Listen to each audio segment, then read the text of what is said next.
Hello दोस्तों, I S think tank channel में आपका स्वागत है। मैं आपका फ्रेंड पार्थ लेकर के आया हूँ लक्ष्मीकांत का next chapter, that is emergency provisions. जैसा कि मैंने आपको बताया था, चैनल को जितना लाइक करें, शेयर करें, सब्सक्राइब करें, कमेंट करें, उतना ही अच्छा होगा। चैनल को गरीब से गरीब तबके तक पहुंचाएं ताकि फ्री में उन्हें पढ़ने का भी और उन्हें आईएएस बनने का उनका भी सपना पूरा। ठीक है। और बिना टाइम वेस्ट किए हम लक्ष्मीकांत की नेक्स्ट चैप्टर इमरजेंसी प्रोविजंस को शुरुआत करते हैं। सबसे पहले मैं जो मैं बात करूंगा, एक ओबीएस में कंप्लेन आ रहा था कि साइड में सर जो आप लिखते हो कट जाता है, तो इसलिए मैंने इस पूरे सिस्टम को चेंज किया है और अब हम लेकर के आए हैं दूसरे सॉफ्टवेयर से, उसको पढ़ रहे हैं। ठीक है। तो देखिए, चैप्टर का जो नाम है दैट इज इमरजेंसी प्रोविजंस, है ना। तो देखिए, इमरजेंसी जो है, बेसिकली इमरजेंसी जो है ये part 18 of the constitution, part 18 of the constitution से फ्लो होता है। आर्टिकल 352 से 360 तक ये डील करता है इमरजेंसी से। ठीक है। क्यों इन चीज़ों को भी जानना बेसिक जरूरी है, क्योंकि कहीं ना कहीं यूपीएससी अब स्टेट पीसीएस की तरह इन चीज़ों को हिट कर रहा है। अभी जो 16 जून 2024 को जो पेपर हुआ है, उसमें आप देखेंगे कि यूपीएससी ने पूछा है मैच द कॉलम पार्ट्स का। तो इसलिए आपको जानना आपके लिए जरूरी है। जो हमारे कॉन्स्टिट्यूशन में तीन तरह की इमरजेंसी जो है प्रोविजंस हैं। पहला जिसका नाम है वो है नेशनल इमरजेंसी। ठीक है। जो आर्टिकल 352 से फ्लो होता है। दूसरा है, उसका नाम है प्रेसिडेंट रूल, जो कि आर्टिकल 356 से फ्लो होता है। तीसरा जो है दैट इज फिनेंशियल इमरजेंसी या फाइनेंशियल इमरजेंसी, दोनों ही प्रोनाउंसिएशन होती हैं, जो आर्टिकल 360 से फ्लो होता है। देखिए, इन आर्टिकल्स को जानना जरूरी है कि नहीं, एक तो प्री के पॉइंट ऑफ व्यू से जानना जरूरी है। दूसरा, मैं आपको बता दूं कि जब आप मेंस में कोट करते हो तो ये जानना बिल्कुल जरूरी है। ठीक है। आर्टिकल के साथ जब आप कोट करोगे तो you will get better marks, वरना फिर ये रॉ लगेगा आंसर। ठीक है। तो फाइनेंशियल इमरजेंसी आर्टिकल 360, पूरे चैप्टर में इन्हीं तीनों से, और आज ही पूरा चैप्टर कंप्लीट करूंगा, 40 से 45 मिनट का लेक्चर होगा। इन तीनों इमरजेंसी के विषय में हम लोग को जानना है और हम लोग को पता करना है कि क्या वे है इसके अप्रूवल का, डिसअप्रूवल का, किस मेजोरिटी से इसे अप्रूव किया जा सकता है, वगैरह वगैरह। ठीक है। तो विदाउट वेस्टिंग टाइम आगे बढ़ते हैं। सबसे पहले हम बात कर रहे हैं नेशनल इमरजेंसी। देखिए, नेशनल इमरजेंसी भले तीनों ही इमरजेंसी है, नेशनल इमरजेंसी टर्म जो है वो सिर्फ और सिर्फ किसके लिए यूज किया जाता है? आर्टिकल 352 के वाले के लिए। क्या ग्राउंड है इसके इम्पोजिशन का? तो ग्राउंड है कि भाई कोई वार हो देश में, या एक्सटर्नल अग्रेशन हो, कोई अटैक कर दिया हो, जैसे चाइना ने अटैक किया था 1962 पे। ठीक है। अटैक किया था चाइना ने, अग्रेशन किया था। या तीसरा, कोई आर्म्ड रेबिलियन हो। क्या हो? कोई आर्म्ड रेबिलियन हो। अब मेरी बात को समझिएगा, पहले एक वर्ड था इंटरनल डिस्टरबेंस, कि उसके लिए भी इस इमरजेंसी को लगाया जा सकता है, लेकिन श्रीमती इंदिरा गांधी ने इसी वर्ड का मिसयूज किया था और इसीलिए 44th और लगा दिया था इमरजेंसी। तो 44th amendment act replaced internal disturbance by armed rebellion, कि भैया आर्म्ड रिबेलियन का खतरा हो, आर्म्ड रिबेलियन हो तो ही हो सकता एक चीज। ठीक है। तो ये जो है ये बेसिकली कॉजेज हैं, ये ग्राउंड्स हैं भैया इम्पोजिशन के, एक्सटर्नल इमरजेंसी और यू कैसे नेशनल इमरजेंसी के। ठीक है। बोलिए, क्लियर है? तो अब हम नेक्स्ट आगे बढ़ते हैं। हमने ग्राउंड्स देख लिया, एक सेकेंड इसका कर्सर नहीं मिल रहा है। हाँ, हमने ग्राउंड्स देख लिया कि किन ग्राउंड्स पे इसको लगाया जा सकता है। ठीक है। नेक्स्ट, अब हम बात करते हैं नेशनल इमरजेंसी की बात कर रहे हैं। अच्छा, पहले ऐसा था कि ये वार हो एक्चुअल में तभी जब वार हो या एक्सटर्नल अग्रेशन हो। ठीक है। एक्सटर्नल अग्रेशन हो या आर्म्ड रेबेलियन हो, ठीक है, तभी ये एक्चुअल में लगाया जा सकता है।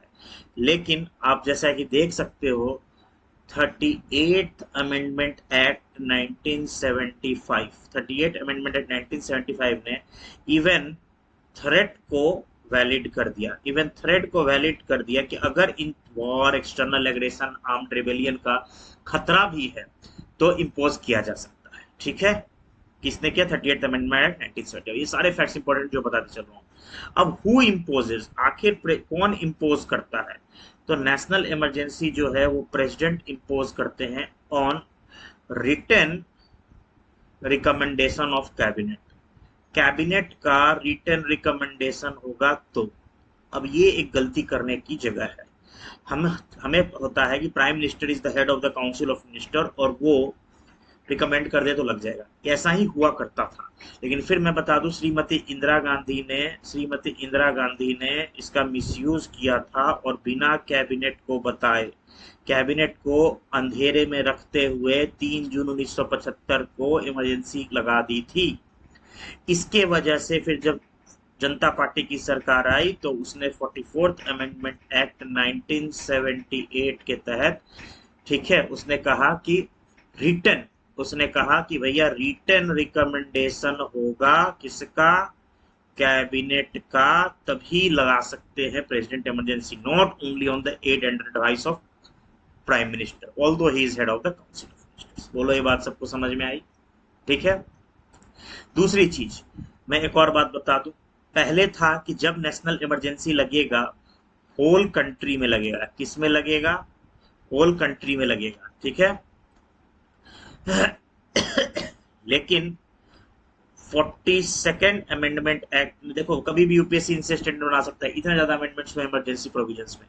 42nd अमेंडमेंट एक्ट में ये संशोधन करके लाया गया कि नहीं भाई, किसी अपार्ट ऑफ द कंट्री में भी लग सकता है। ठीक है, नेशनल इमरजेंसी। ठीक है, बोलो क्लियर है? किस अमेंडमेंट से? 42nd अमेंडमेंट एक्ट से। नेक्स्ट हम बात करते हैं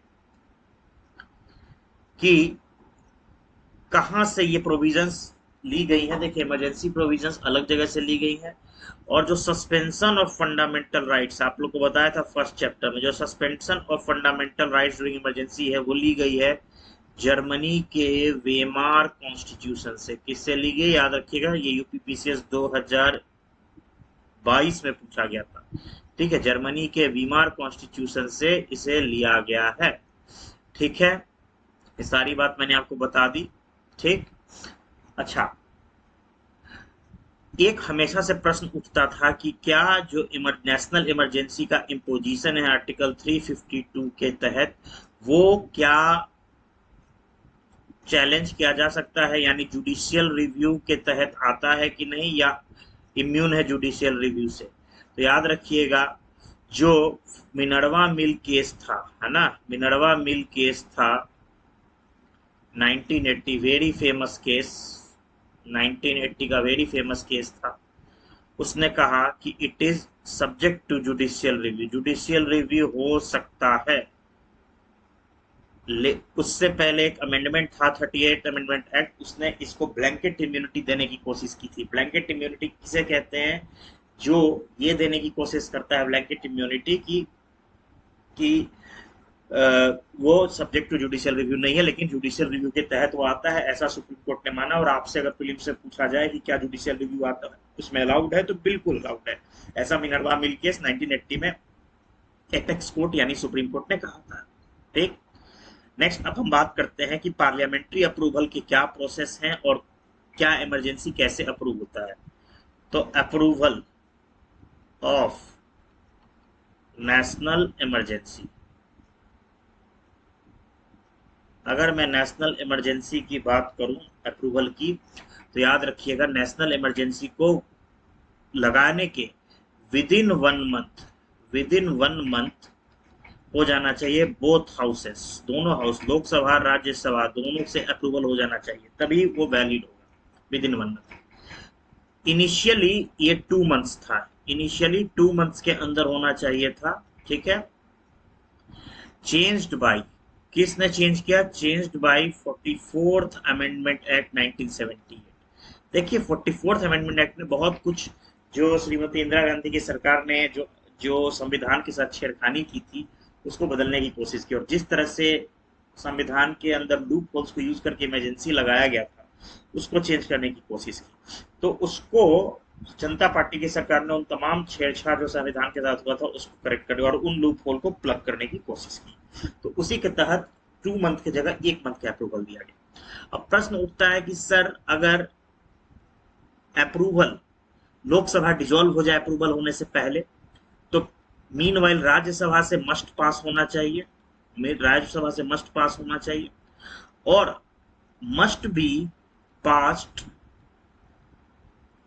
bye Lok Sabha with in 30 days of reconstitution. ठीक है, मतलब लोकसभा का डिसॉल्व हो जाए, इफ डिसॉल्व, बिना अप्रूवल किए डिसॉल्व हो जाए, तो मीनवाइल राज्यसभा से पास हो जाना चाहिए और जब भी लोकसभा का गठन हो, फॉर्मेशन हो, तो उसके 30 डेज के अंदर उसका अप्रूवल हो जाना चाहिए, तभी इमरजेंसी वैलिड होगा। ठीक है, और अगर डिसअप्रूवल हो गया तो वही इमरजेंसी समाप्त हो जाएगा। ठीक, दूसरी चीज कि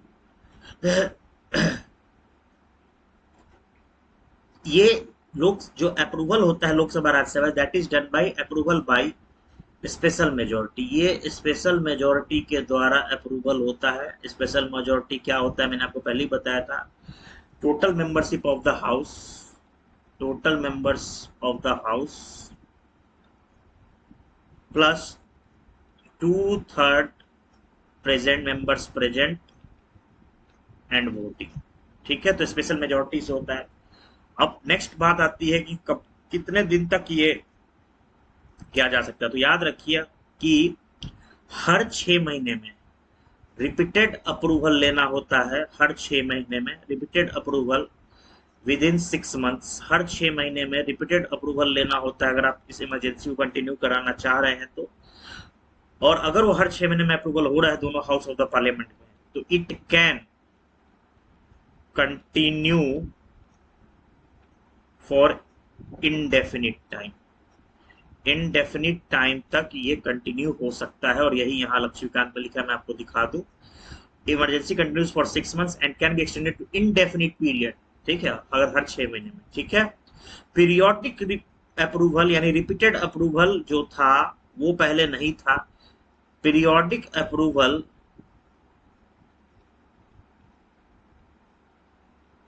वाज एडेड, मैंने अब किस अमेंडमेंट से added by 44th amendment act 1978।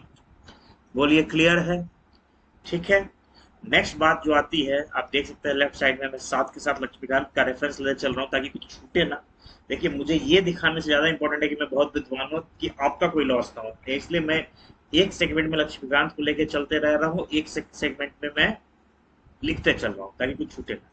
Next है कि भैया इसकी रिवोकेशन कैसे होती है, तो देखिए रिवोकेशन होने के लिए आपको 3 बातें हैं। प्रेसिडेंट रिवोक करते हैं, ठीक है, ठीक है, प्रेसिडेंट रिवोक करते हैं। दूसरा, no parliament approval is required for revocation, revocation मतलब खत्म करना, नो पार्लियामेंट अप्रूवल रिक्वायर्ड, बिना पार्लियामेंट अप्रूवल के इसको खत्म किया जा सकता है। तीसरी, एक तो ही बिना पार्लियामेंट के अप्रूवल के पार्लियामेंट उसको सॉरी प्रेसिडेंट उसको रिवोक कर सकते हैं। ठीक, लेकिन अगर कोई रिजोल्यूशन पास हो रहा है उसको डिसअप्रूवल के लिए, ठीक है, रिजोल्यूशन फॉर डिसअप्रूवल, और कौन पास कर रहा है रिजोल्यूशन फॉर डिसअप्रूवल, अगर ये पास्ड बाय लोकसभा, तब तो भैया मैंडेटरी है कि प्रेसिडेंट को उसको खत्म करना ही होगा। प्रेसिडेंट का तब दिस इज मैंडेटरी कि प्रेसिडेंट को उसको क्या करना होगा, खत्म होना होगा। और ये वाला प्रोविजन भी किस कॉन्स्टिट्यूशनल अमेंडमेंट एक्ट ने ऐड किया है? This provision was also added by 44th constitutional amendment act 1978। ठीक है, इसके अलावा एक और प्रोविजन है, मैं आपको साइड में दिखा देता हूँ। वो कहता है कि 44th अमेंडमेंट ने कहा कि अगर 1/10, वेरी इंपॉर्टेंट, कि अगर 1/10 of the members of the Lok Sabha, याद रखिएगा रिजोल्यूशन पास कौन कर सकता है? लोकसभा, नॉट राज्यसभा, उसके रिवोकेशन के लिए। ये एक एडिशनल पावर है लोकसभा को। इसके अलावा 44th अमेंडमेंट एक्ट ये भी कहता है कि अगर 1/10 ऑफ द टोटल मेंबर, अगर टोटल मेंबर ऑफ लोकसभा के 1/10, ठीक है, मान लिया 543 है तो 1/10 कितने हुए, 55 है ना, 1/10 मेंबर्स रिटर्न नोटिस देते हैं स्पीकर को, ठीक है, ताकि वो एक ज्वाइंट सिटिंग को बुलाएं, ठीक है, तो रिटर्न देते स्पीकर को ताकि ज्वाइंट सेशन बनाए बुलाएं और डिस्कस करें इमरजेंसी का लगाने को, तो 14 दिन के अंदर स्पेशल सिटिंग बुलाना पड़ता है, ठीक है, not joint sitting, sorry, special sitting, ठीक है, स्पेशल सिटिंग बुलाएं फॉर इट्स डिसअप्रूवल और अप्रूवल, ठीक है। तो समझिए क्या ये कह रहा है, इस लाइन को समझना जरूरी है कि 1/10 ऑफ द टोटल मेंबर्स अगर वो रिटर्न नोटिस देते हैं स्पीकर को कि भाई आप एक स्पेशल सिटिंग बुलाइए, ठीक है, तो विद इन 14 दिन एक स्पेशल सिटिंग बुलानी होगी इस चीज को डिस्कस करने के लिए, ठीक है, resolution for a resolution disapproving the continuation of the proclamation of emergency, ठीक है। 14 दिन के अंदर अगर स्पीकर को द 1/10 मेंबर लिख के देते हैं कि भाई हमें एक स्पेशल सिटिंग करनी है और इस चीज को डिस्कस करना है, इसके डिसअप्रूवल अप्रूवल को, तो स्पीकर को 14 दिन के अंदर ये स्पेशल सिटिंग बुलानी होगी। अब कैसे अप्रूवल डिसअप्रूवल में अंतर है, बहुत बारीक अंतर है। क्या अंतर है याद रखिएगा, जो अप्रूवल है उसको चाहिए स्पेशल मेजॉरिटी, क्या होता है मैंने बताया। जो डिसअप्रूवल है उसको चाहिए सिंपल मेजॉरिटी। दूसरा, जो अप्रूवल होता है वो बोथ द हाउस से होता है, मतलब लोकसभा और राज्यसभा। जो डिसअप्रूवल है वो ओनली लोकसभा से पास होने की जरूरत है। तीसरी चीज, अप्रूवल के लिए दोनों पार्लियामेंट का अप्रूवल बहुत जरूरी है। डिसअप्रूवल के लिए president can revoke, no parliamentary approval is required, ठीक है। नेक्स्ट, अब इफेक्ट्स ऑफ नेशनल इमरजेंसी पढ़ते ही भाई, जब नेशनल इमरजेंसी लागू होता है तो क्या क्या इफेक्ट होंगे, सेंट्रल स्टेट रिलेशन में क्या इफेक्ट होगा, फिनेंशियल रिलेशन पे क्या इफेक्ट होगा, फंडामेंटल राइट पे क्या होगा, लोकसभा के लाइफ पे क्या इफेक्ट होगा। तो सबसे पहले हम लोग बात करते हैं कि एग्जीक्यूटिव पे क्या इफेक्ट होगा। देखिए, जब भी देश में नेशनल इमरजेंसी का प्रोक्लेमेशन होता है, यही कहानी लिखी हुई आप पढ़ सकते हैं लक्ष्मीकांत में, ठीक है। तो जो स्टेट, हमारा देश जो है ना, यूनिटरी स्ट्रक्चर हो जाता है हमारा कॉन्स्टिट्यूशन। जो स्टेट गवर्नमेंट है वो टोटल ऑलमोस्ट सबऑर्डिनेट बन जाती है सेंट्रल गवर्नमेंट के, आम दिनों में नहीं, नेशनल इमरजेंसी जब लागू होता है, ठीक है। और सेंटर जो होता है वो हर मैटर पे, ठीक है, स्टेट को हर मैटर पे किसी ना किसी स्टेट को हर मैटर पे वो डायरेक्शंस दे सकता है। आम दिनों में वो सर्टेन मैटर्स पे ही डायरेक्शन दे सकता है, ठीक है। आप इस तरह से लोग, जो मैंने कहा, जो कंप्लीटली सबसर्विएंट हो जाता है उसके अंडर में जाता है। ये एग्जीक्यूटिव में था, है ना। इफेक्ट्स क्या होता है, ये एग्जीक्यूटिव पे था। लेजिस्लेटिव पे क्या होता है, लेजिस्लेटिव इफेक्ट क्या होता है, तो देखिए, इमरजेंसी लगने का लेजिस्लेटिव इफेक्ट ये होता है कि पार्लियामेंट स्टेट लिस्ट पे लेजिस्लेट करने का हकदार हो जाता है। आम दिनों में union parliament state union list पे, स्टेट लिस्ट पे, कॉन्करेंट पे दोनों, रेसिडुअरी पे पार्लियामेंट। लेकिन जब इमरजेंसी लागू होती है तो स्टेट जो है, इस पार्लियामेंट के पास जो पावर होता है कि वो स्टेट लिस्ट पे लेजिस्लेट करे। क्या स्टेट का लेजिस्लेटिव पावर छिन जाता है? नहीं, याद रखिएगा, ये पॉइंट है प्रीलिम्स का। उसका कोई लेजिस्लेटिव पावर नहीं छीनता है, लेकिन वो अगर एक ही कानून पे, सब्जेक्ट पे दोनों कानून बना रहे हैं तो पार्लियामेंट का प्रिवेल करेगा, वो ओवरराइडिंग हो जाता है, ठीक है। इसीलिए कहा जाता है कि हमारा संविधान टोटली यूनिटरी बन जाता है और कहीं ना कहीं स्टेट जो है, स्टेट लेजिस्लेचर है, वो सबसर्विएंट बन जाता है।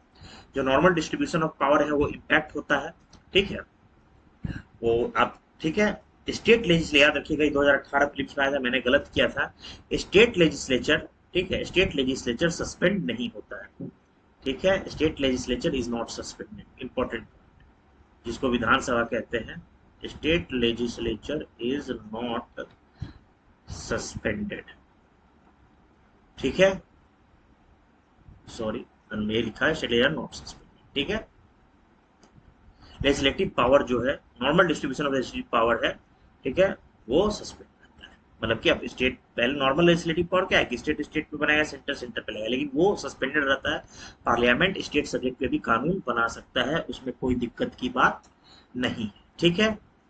अच्छा, कब तक ये जो पार्लियामेंट स्टेट सब्जेक्ट पे कानून बनाएगा, वो कब तक चलेगा? तो देखिए, पार्लियामेंट जो स्टेट सब्जेक्ट पे कानून बनाता है वो, इमरजेंसी के खत्म होने के 6 महीने तक, ठीक है, ऑपरेट करता है 6 महीने तक, उसके बाद तो सीज हो जाता है ऑपरेट करना। ये सब बारीक पॉइंट है जो प्री के लिए इंपॉर्टेंट है ना, दैट इज इंपॉर्टेंट फॉर कि इमरजेंसी मानो आज खत्म हुआ तो जो कानून बनाया वो 6 महीने तक चल सकता है स्टेट सब्जेक्ट पे, जो पार्लियामेंट ने कानून बनाया है टिल 6 मंथ्स, उसके बाद इट सीजेस टू ऑपरेट। ठीक है, इवन प्रेसिडेंट ऑर्डिनेंस पास कर सकते हैं स्टेट सब्जेक्ट्स पे अगर पार्लियामेंट सेशन में नहीं है, क्योंकि आपको भी पता है ऑर्डिनेंस मेकिंग पावर तभी होता है जब पार्लियामेंट सेशन में नहीं है, और जब पार्लियामेंट को हक है स्टेट लिस्ट पे लेजिस्लेट करने का तो प्रेसिडेंट को भी हक है ऑर्डिनेंस पास करने का। ऐसे लिंक करके पढ़ा करिए, ठीक है, तो रटन नहीं आपको लगेगी, समझने वाला चीज है। ठीक है, नेक्स्ट हम लोग बात करते हैं पार्लियामेंट। पार्लियामेंट जो है पावर दे सकता है सेंटर या उसके ऑफिसर्स को, ठीक है, यूनियन लिस्ट से बाहर का भी, ठीक है, उसके जुरिस्डिक्शन को बढ़ा सकता है सेंटर, ये जो खास बात नहीं है।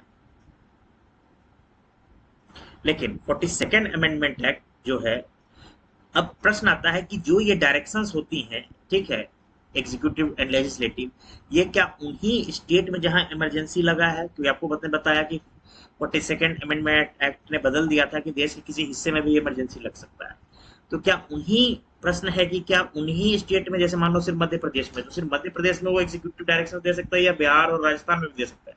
तो उसी से रिलेटेड ये प्रावधान है। 42nd अमेंडमेंट एक्ट ने कहा था कि ये जो इमरजेंसी के प्रावधान है ये अदर स्टेट्स पे भी लग सकते हैं। ठीक है, कोई जरूरी नहीं है कि जिसमें, मतलब कौन से प्रावधान, जो मान मध्य प्रदेश में इमरजेंसी है तो एग्जीक्यूटिव डायरेक्शंस जो हैं, ठीक है, और लेजिस्लेटिव डायरेक्शंस हैं, ठीक है, वो सिर्फ और सिर्फ मध्य प्रदेश में नहीं, बिहार और राजस्थान में भी लागू। ठीक है, तो हमने देख लिया कि क्या होता है। तीसरा, फाइनेंशियल पे क्या असर पड़ता है, फाइनेंशियल रिलेशंस पे। ठीक है, तो सेंटर से जो आम दिन में अमूमन जो स्टेट को ट्रांसफर होता है वो ट्रांसफर जो है वो इफेक्ट हो सकता है, कैंसिल भी हो सकता है और रिड्यूस भी हो सकता है उसका कॉर्पस। पहले मान लिया 10 लाख करोड़ होता था तो इमरजेंसी में हो सकता है हम कहें कि 1 लाख करोड़ ही होगा। ठीक है, और ये कब तक कंटिन्यू करता है, टिल द फंड, जो चेंजेस आते हैं इमरजेंसी की वजह से फाइनेंशियल डिस्ट्रीब्यूशन में या टैक्स डिस्ट्रीब्यूशन में, वो, ठीक है, वो कंटिन्यू करता है till end of that financial year. मान लीजिए कि अक्टूबर 2024 में इमरजेंसी एंड हो रहा है, तो फाइनेंशियल ईयर मार्च में एंड होगा, तो उस समय तक वो जो चेंजेस इन फाइनेंशियल रिलेशंस हैं वो तब तक उस समय तक वैलिड। ठीक है, नेक्स्ट इंपॉर्टेंट बात आ रही है effect on the life of the Lok Sabha and state assembly, कि इमरजेंसी के लागू होने से लोकसभा और स्टेट असेंबली के लाइफ पे क्या असर पड़ता है। तो देखिए, जब देश में नेशनल इमरजेंसी का प्रोक्लेमेशन होता है तो जनरली टाइम अमूमन 5 साल जेन्युइन टर्म है किसी भी लोकसभा स्टेट असेंबली का, लेकिन वो एक्सटेंड किया जा सकता है एक बार पार्लियामेंट के सब्जेक्ट टू पार्लियामेंट अप्रूवल। अगर पार्लियामेंट का अप्रूवल है, ठीक है, तो नॉर्मल टर्म 5 ईयर से by parliament approval by law 1 year at a time can be extended by 1 year at a time, और एक एक साल करके any for any number of times, है ना, for infinite number of times, for infinite number of times किया जा सकता है। बोलिए, बात क्लियर है? ठीक है, तो यही यहां बात हुई थी। लेकिन अगर इमरजेंसी खत्म हो रहा है तो उसके 6 महीने के अंदर, ठीक है, 6 महीने के अंदर आपको उस चीज को, जो हम कह रहे थे, उसकी लाइफ को एंड करना, मतलब डिसॉल्व करना होगा, चाहे विधानसभा हो चाहे लोकसभा हो, 6 महीने के अंदर। और अगर इमरजेंसी लागू है तो आप एक बार में 1 साल के लिए एक्सटेंड कर सकते हैं, पर ऐसे आप इन्फाइनाइट नंबर ऑफ टाइम्स कर सकते हैं, इंडेफिनिट टाइम के लिए कर सकते हैं। लेकिन एक बार इमरजेंसी समाप्त है तो 6 महीने के 6 मंथ्स के अंदर आपको वहां पर भंग कर देना है लोकसभा को या विधानसभा को, और चुनाव हो जाने। ठीक है, बोलिए, क्लियर है? ठीक है, नेक्स्ट हम लोग बात करने जा रहे हैं कि फंडामेंटल राइट्स पे क्या असर पड़ता है, वेरी इंपॉर्टेंट। तो देखिए, फंडामेंटल राइट्स पार्ट 3 पे 2 आर्टिकल है जो इफेक्ट करते हैं, और इसी की सस्पेंशन हमने ली थी जर्मनी की वीमार कॉन्स्टिट्यूशन से। आर्टिकल 358 एंड आर्टिकल 359 अपोजिट है, 358 है, इसमें 9 नहीं है, तो ये आर्टिकल 19 वाले फंडामेंटल राइट्स से डील करता है, और ये अदर फंडामेंटल राइट्स से के सस्पेंशन से डील करता है। अब याद रखिएगा, अंतर मोटा मोटी बना दे फिर रीड कर देंगे, लक्ष्मीकांत ने सब कुछ दिया हुआ है। आर्टिकल 358, जैसी इमरजेंसी लागू हुआ 352 के तहत, आर्टिकल 19 सस्पेंड हो जाता है, ये ऑटोमेटिकली सस्पेंड हो जाता है, ये ऑटोमेटिकली सस्पेंड होता है। ये ऑटोमेटिकली सस्पेंड नहीं होता है, प्रेसिडेंशियल ऑर्डर, प्रेसिडेंशियल ऑर्डर के तहत सस्पेंड होता है। ठीक, इसमें भी आर्टिकल 20 एंड 21 ये किसी हाल में सस्पेंड नहीं होता है, कांट बी सस्पेंडेड। ठीक, और अच्छी बात बताऊं तो ये सस्पेंड होता है, ये सस्पेंड नहीं होता है। एक्चुअल में आपका जब फंडामेंटल राइट का हनन होता है, आपके फंडामेंटल राइट का हनन होता है, तो आप क्या करते हो, आप आर्टिकल 32 के तहत, राइट टू कॉन्स्टिट्यूशनल रेमेडीज के तहत पहुंचते हो सुप्रीम कोर्ट, है ना। लेकिन वो moving to court get suspended. आप कोर्ट नहीं जा सकते हैं अपने फंडामेंटल राइट्स के इन्फ्रेंचमेंट के अगेंस्ट। यहां क्या है, इस वाले में ये सस्पेंड हो जाता है। तो ये ब्रॉड डिफरेंस आगे डब्बा बना के दिया हुआ है उसमें लक्ष्मीकांत के, ठीक है। यहां है ऑल राइट्स सस्पेंड हो जाते हैं, जो जो आर्टिकल 19 के अंदर है। यहां पर ओनली जो प्रेसिडेंशियल ऑर्डर के तहत हैं, सिर्फ और सिर्फ वही सस्पेंड होते हैं, सिर्फ और सिर्फ वही सस्पेंड होते हैं। ठीक है, नेक्स्ट हम लोग ये सारी बातें इसमें दी हुई हैं, ठीक है। मैं मोटा मोटी नटसेल में आपको बता दिया, डायरेक्टिव डिस्टिंक्शन भी है इसके अंदर दिया हुआ, ठीक है। मैंने आपको जो बताया, एक बार मैं क्विकली रीड कर देता हूँ आपके लिए, कुछ छूटना नहीं चाहिए, ठीक है। 358 19 से रिलेटेड है, 359 अदर्स से है, ठीक है। दूसरा 358 ऑटोमेटिकली सस्पेंड हो जाता है, 359 होता है वो प्रेसिडेंशियल ऑर्डर के तहत होता है, 358 एक्सटर्नल इमरजेंसी के केस में होता है, ठीक है, और इंटरनल इमरजेंसी जैसे आर्म टेबलिंग के केस में नहीं होता। ये इंपॉर्टेंट पॉइंट है। 358 दैट इज आर्टिकल 19 का सस्पेंशन सिर्फ और सिर्फ एक्सटर्नल इमरजेंसी के केस में होता है, only in case of external emergency. Important point for prelims, and not in internal emergency. लेकिन जो आर्टिकल 359 के तहत जो अदर का है, वो बोथ में सस्पेंड होता है, ठीक। इसके अलावा 358 जो है एंटायर ड्यूरेशन के लिए ऑफ इमरजेंसी के लिए सस्पेंड करता था, 359 जो प्रेसिडेंशियल ऑर्डर है उसके में कितना ड्यूरेशन के लिए किया गया उसके लिए सस्पेंड होता है। 358 एंटायर कंट्री में होता है, ठीक है, मतलब मध्य प्रदेश में लगा है इमरजेंसी, तो तमिलनाडु में भी आप नहीं फालतू, आपका राइट टू आर्टिकल और right to freedom of speech suspend है। लेकिन 359 जो होता है वो ऑल्सो इन एनी पार्ट। 358 जो है, याद रखिएगा, वो होल नेशन में लगता है, होल नेशन में। 359 जो है या तो होल नेशन में लगेगा या उसके एक पार्ट में लगेगा, ठीक है।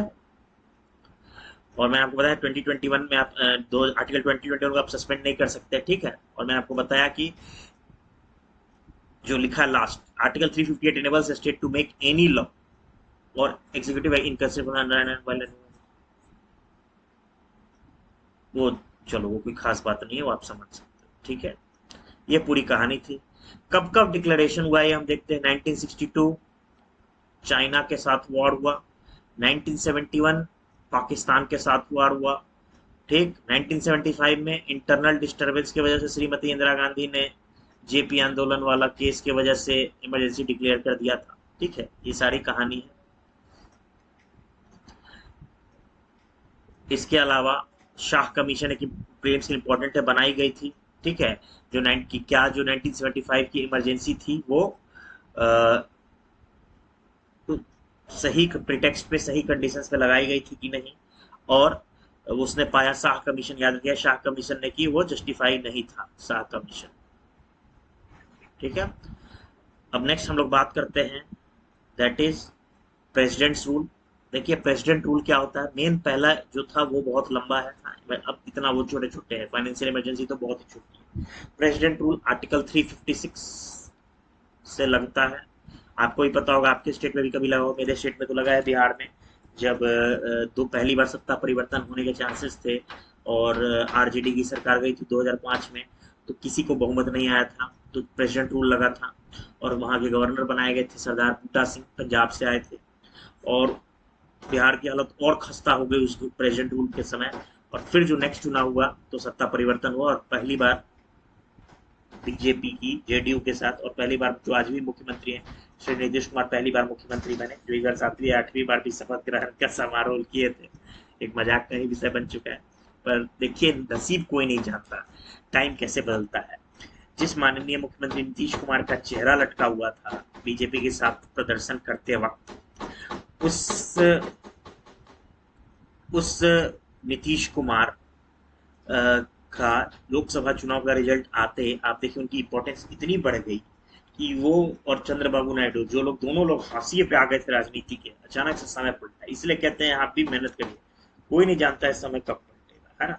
इस बार की आप देखिए जो ऑल इंडिया रैंक 45 है, आर राम्या मैम नाम है शायद, है ना, जब मैं उनको जानता हूँ टेलीग्राम पे, वो बैटमैन नाम से फेमस है, रोबोट के ग्रुप पे। 5 बार प्रीलिम्स फेल थी, 6th अटेम्प्ट में ऑल इंडिया रैंक 45 आया। तो नो वन नोस, मैडम ने मेहनत करते रहा। ठीक है, मेरे साथ भी कुछ ऐसा ही था। ये लगवा था मैं फाइनलिस्ट नहीं बन पाया, मैडम आ गई, बहुत उन्होंने मेहनत की है। तो एक बात याद रखिए, जो फर्स्ट अटेम्प्टर है वो स्मार्ट है, जो लास्ट अटेम्प्टर्स हैं, 5th अटेम्प्टर्स हैं, 4th अटेम्प्ट वो डिलीजेंट है। उन्होंने, उनसे आप ज्यादा सीखिए। उन्होंने मेहनत, समय के चक्र को पलटा। जो पहली अटेम्प्ट में अनिमेश प्रधान है, अनिमेश प्रधान को भी मैं बहुत सैल्यूट करता हूँ, मदर को कैंसर था और बहुत तरह की चीजें थी। लेकिन जो सृष्टि दबास हैं, जो लोग, ये कहीं ना कहीं लोग के साथ luck factor, no doubt intelligence और मेहनत तो है ही, इसको डिनाई नहीं किया, लेकिन एक लक भी साथ देता है बहुत।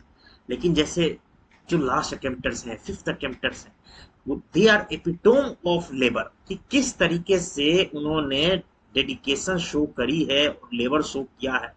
हैट्स ऑफ है, हैट्स ऑफ। ठीक है, ऐसे लोगों से सीखिए। नेक्स्ट अब हम बात करने जा रहे हैं प्रेसिडेंट रूल। प्रेसिडेंट रूल का ग्राउंड ऑफ इम्पोजिशन क्या है? देखिए, ग्राउंड ऑफ इम्पोजिशन में दो बात आती है, आर्टिकल 355 एंड आर्टिकल 3 3। देखिए 355 है, वो पहले पढ़ लीजिए क्या है। वो सेंटर को इंश्योर ड्यूटी देता है 355 की, सेंटर को, कि किसी भी राज्य सरकार, कोई भी स्टेट की government as per the constitution चले। ठीक है, कॉन्स्टिट्यूशन की तरह चले। अब दो प्रोविजन है जिसके तहत ये लगाया जाता है। एक आर्टिकल 356, नॉट 355। 355 तो पावर देता है सेंटर को, या ड्यूटी देता है आपके इस तरह से कहिए सेंटर को, कि भैया किसी भी स्टेट का जो गवर्नमेंट है, राज्य सरकार है, वो संविधान के तहत चले। 356 के तहत भी प्रेसिडेंट रूल का इम्पोजिशन होता है, और जस्ट इसका उल्टा है, नंबर को देखिए उलट दीजिए, ऐसे याद रखा करिए। 365 इसके तहत भी हो सकता है। ठीक है, 356 कहता है कि अगर प्रेसिडेंट सेटिस्फाइड है कि किसी भी राज्य, सॉरी, गवर्नर प्रेसिडेंट को प्रोक्लेमेशन देता है, सो ये 356 पावर देता है कि अगर प्रेसिडेंट सेटिस्फाइड है, ठीक है, चाहे वो गवर्नर से रिपोर्ट मिले या ना मिले, दोनों ही केस में, if he satisfied that the government of any state can not run as per the provisions of the constitution, तो उसको पूरा हक है कि चाहे वो गवर्नर से रिपोर्ट मिले चाहे ना मिले, ठीक है, तो उसको पूरा हक है कि वो वहां पे प्रेसिडेंट रूल इम्पोज कर सकता है। 365 कहता है कि अगर if state government failed to comply with centre's direction, centre के किसी डायरेक्शन को इंप्लीमेंट करने में अगर वो फेल होता है, ठीक है, तो it is sufficient condition for imposing the president, याद रखिए। और 365 56 क्या कहता है कि अगर, आ गया पॉइंटर, हाँ, कि अगर if government of any state can't run as per constitution, तो टाइम है सफिशिएंट।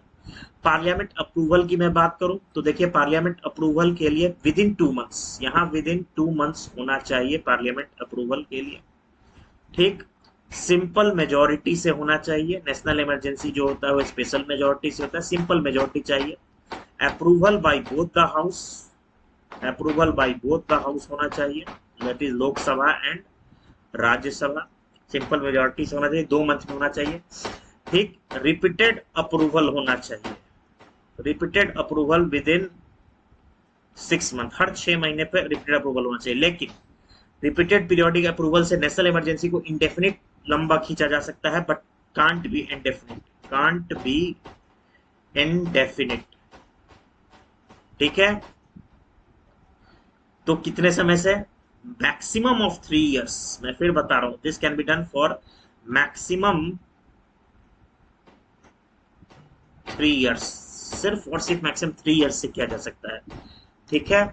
और मैंने वही बात बताया, अगर उस दौरान लोकसभा बिना अप्रूवल के चला जाता तो वही चीज मीनवाइल राज्यसभा से पास होनी चाहिए, और लोकसभा जैसी गठन होता है तो उसके 30 दिन, गठन होने के 30 दिन के अंदर उसका अप्रूवल होना चाहिए, ठीक है। सिंपल मेजोरिटी से होता है। प्रेसिडेंट रूल, अब समझिए मैक्सिमम 3 इयर्स जो बात है उसमें अब मैं आपको समझा रहा हूं कि भले आप रिपीटेड अप्रूवल से उसको मैक्सिमम 3 इयर्स तक खींच सकते हैं, बट बियॉन्ड 1 ईयर, ये 44th अमेंडमेंट एक्ट ने ऐड किया, सेफगार्ड लगाया कि बियॉन्ड 1 ईयर, ठीक है, यही लिखा है, beyond 1 year president rule can be extend by 6। Beyond 1 year आप प्रेसिडेंट रूल को एक्सटेंड कर सकते हैं 6 महीने से, तभी जब दो कंडीशन हो, देश के किसी हिस्से में नेशनल इमरजेंसी लगा हो, या इलेक्शन कमीशन ऑफ इंडिया कहे कि भैया वहां चुनाव किसी वायलेंस या किसी कारण से वहां पे इलेक्शन होल्ड नहीं किया जा सकता। तो याद रखिए, भले 6 6 महीने के अप्रूवल इसमें भी चाहिए, पर it cannot run for indefinite period, ठीक है। ये मैक्सिमम जो मैं आपको दिखा सकता हूँ यहाँ पर लक्ष्मीकांत में मेंशन होगा, मैक्सिमम पीरियड ऑफ 3 इयर्स के लिए चल सकता है विथ हर 6 महीने पे अप्रूवल। बट उसमें भी कंडीशन है कि 1 साल के बाद तभी, आफ्टर 1 ईयर तभी ये कंटिन्यू कर सकता है, जब दो बात हो, इलेक्शन कमीशन ऑफ इंडिया हाथ खड़ा करते भाई जी वहां बहुत प्रॉब्लम हो रही है, हम चुनाव नहीं अभी करा सकते, या दूसरा कि नेशनल इमरजेंसी किसी देश के हिस्से में लगा हो, in the whole of India और in the any part of India, ठीक है। रिवोकेशन की बात करें तो मैंने आपको बताया था कि फॉर रिवोकेशन, ठीक है, रिवोकेशन के लिए, रिवोक करना मतलब हटाना, पार्लियामेंट का approval not required approval, parliament का अप्रूवल रिक्वायर्ड नहीं होता है, ठीक है। Consequences of president rule, president rule के कॉन्सिक्वेंसेज क्या होते हैं भाई? प्रेसिडेंट रूल के कॉन्सिक्वेंसेज क्या होते हैं? देखिए, मैं प्रेसिडेंट रूल के कॉन्सिक्वेंसेज पढ़ा के आज का लेक्चर स्टॉप कर दूंगा, क्योंकि मैं बहुत लंबा लेक्चर नहीं लूंगा, वो बोरिंग हो जाता है। इसको इमरजेंसी पार्ट 1 कर दूंगा, जो भी लंबा चैप्टर है वो 2 3 पार्ट में आता है, कल इमरजेंसी पार्ट 2 कर दूंगा, ठीक है, दिमाग में बैठना चाहिए। यहीं पे हम एंड करते हैं। कॉन्सिक्वेंसेज ऑफ प्रेसिडेंट रूल क्या होता है? देखिए, कॉन्सिक्वेंसेज ऑफ प्रेसिडेंट रूल ये होता है कि सबसे पहले, जो बेसिकली प्रेसिडेंट रूल में हु रूल्स, प्रेसिडेंट के नाम से होता है, गवर्नर, इस बात को समझिए, सारी की सारी पावर प्रेसिडेंट किसी सेंटर या उसके अथॉरिटी में स्टेट की पावर को ट्रांसफर कर देता है, और जनरली किसको ट्रांसफर करता है? गवर्नर को। तो in case of president rule it is the governor who rules, ठीक है। नेक्स्ट जो बात कर रहे हैं, यहाँ दिया हुआ है president rule impose, it takes of the functions of the state government. मैंने आपको बताया प्रेसिडेंट जो होता है अपने वो पावर ले सकता है, या सेंटर या किसी अथॉरिटी को दे सकता है, मेनली वो गवर्नर को देते हैं। दूसरा, वो ही कैन डिक्लेयर, वो डिक्लेयर कर देते हैं कि पार्लियामेंट के स्टेट लेजिस्लेचर के जो सारे पावर है पार्लियामेंट एक्सरसाइज करेगा, ठीक है। And he can take all the steps including suspension of constitutional provisions relating to any body और अथॉरिटी इन देश, कोई खास बात नहीं, ठीक है। इसके अलावा यहाँ से वेरी इंपॉर्टेंट, किसी भी राज्य में जब प्रेसिडेंट रूल लगता है तो स्टेट काउंसिल ऑफ मिनिस्टर जो होता है वो डिसमिस हो जाता है, याद रखिएगा, वेरी इंपॉर्टेंट, डिसमिसेस स्टेट, जबकि ऐसा नेशनल इमरजेंसी में नहीं होता है, स्टेट काउंसिल ऑफ मिनिस्टर्स, ठीक है, नंबर 1। दूसरी चीज, state govern on behalf of president, मैंने आपको बताया it is the president who rules, हर कुछ वो president, sorry, it is the governor who really rules. President जो होते हैं वो पीछे से रहते हैं, मेन उनके बिहाफ पे गवर्नर रूल कर रहे होते हैं, ठीक है। और चीफ सेक्रेटरी वगैरह सब खास बात नहीं, उनके एडवाइस पे। अब सर विधानसभा का क्या होगा? क्या वो डिसॉल्व होता है या सस्पेंड होता है? तो या तो वो सस्पेंडेड रहता है और वो डिसॉल्व हो जाता है, या तो टोटली भंग कर दिया जाता है विधानसभा को, या वो सस्पेंडेड मोड में था। याद रखिएगा, इससे 2018 में एक बहुत ही ट्रिकी प्रीलिम से क्वेश्चन पूछा गया था, ठीक है। तो याद रखिएगा कि प्रेसिडेंट रूल क्यों कहा जाता है, इसीलिए आप समझ सकते हैं कि प्रेसिडेंट रूल होता है, पर it is not the president who actually rules, it is the governor who rules in the name of the president, ठीक है। प्रेसिडेंट और जो भी स्टेट सब्जेक्ट वगैरह है ना, जो भी स्टेट विधानसभा सस्पेंडेड रहता है तो कानून बना नहीं सकता। आप देख रहे हैं कि उसके तमाम पावर जो स्टेट लेजिस्लेचर के हैं, मतलब स्टेट लिस्ट पे भी कौन कानून बनाने का हकदार हो जाता है? पार्लियामेंट, ठीक है। आप देख रहे हैं लिखा हुआ है कि he can declare that the power of the state legislature are to be exercised by the parliament, ठीक है। नेक्स्ट आप यहाँ देखिए, यहाँ लास्ट भी लिखा हुआ जो मैं आपको कह रहा कि parliament passes state bills and budget, ठीक है। तो स्टेट लेजिस्लेचर इज द ये पूरी बात वही चीज है जो मैंने आपको बताई, ठीक है।